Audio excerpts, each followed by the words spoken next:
Once there was a country that had flourished. Its citizens worked tirelessly, building a nation from the ground up with ambition, hope, and determination. But everything changed when the borders failed. A decision was made to leave the borders wide open, welcoming anyone who wished to come. What the government didn't foresee, though, was that this decision allowed a flood of people from mental hospitals, insane asylums, and prisons to enter the country, many of whom had been held for dangerous behavior and criminal activity. At first it seemed harmless, but soon the country found itself in the midst of chaos. The streets, once calm and safe, became battlegrounds.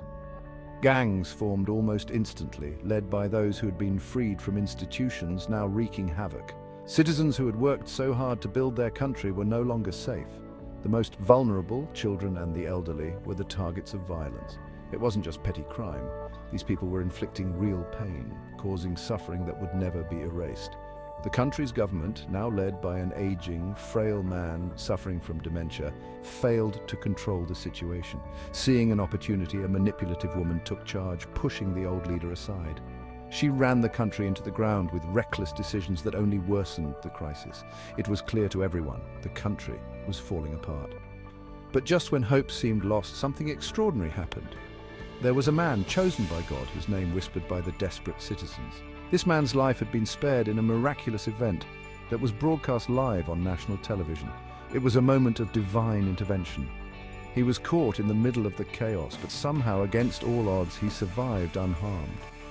The people saw it as a sign. This man had been sent to lead them out of the nightmare they found themselves in.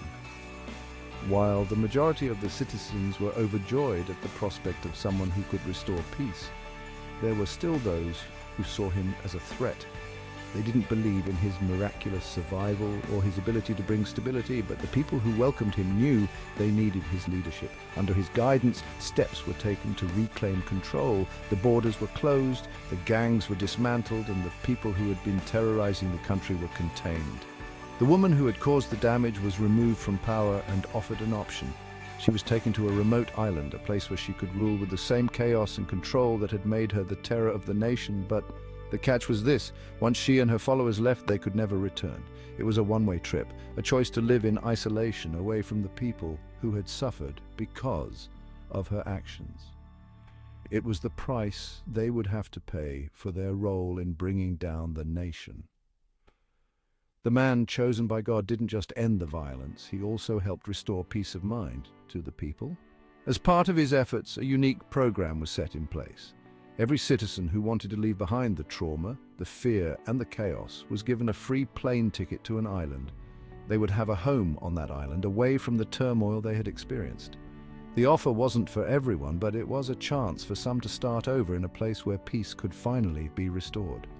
And though there were still those who resented the new leader's rise to power, who questioned his role in the country's salvation, the people as a whole knew that the change was needed. The country had been saved, but the scars of the past would always linger. What mattered now was moving forward. With the chaos finally under control, the people could begin to rebuild the land they had once lost.